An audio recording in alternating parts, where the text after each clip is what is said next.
Deve ser o quarto todo empoeirado. Ah, não, filho. Mãe tirou todo pau ontem à noite. Deve ser perfume demais, não? Peguei no quarto da senhora. O meu perfume do Avon. Você pegou no carisma ou no toque de amor? Filho. É que, na verdade, na dúvida de saber qual é o melhor, eu peguei os dois. Tu vai sair sem meia? Esquenta não. Vai pegar um resfriado, filho. Parabéns, manhã. Obrigada, filha. Tá ficando limpinho, tá? Não é pela limpeza, manhã. Não? Não. Ah, mas o meu aniversário foi mês passado. Fala.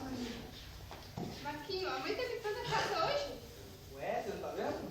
Eu sei que o café não tá pronto. Hoje é dia das mães. Logo hoje ela tá limpando a casa, mas nós que devíamos ter ajudado ela. Mas ela tava tão feliz limpando e eu tava com tanta preguiça. Deus, minha cabecinha. Hoje não é dia, então. É dia das mães. Não, a minha cabecinha. Ai, a gente tem que fazer alguma coisa pra ela. Vamos cantar uma música? Opa, tu adoro cantar.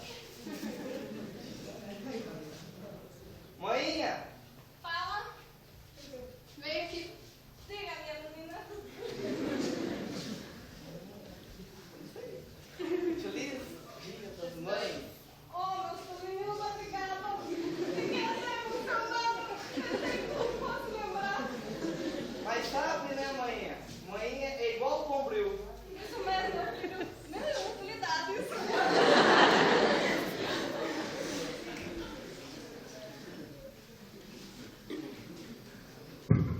Dessa forma bem descontraída que o Mistério de Teatro resolveu homenagear todas as mães de nossa igreja e aquelas que nos visitam.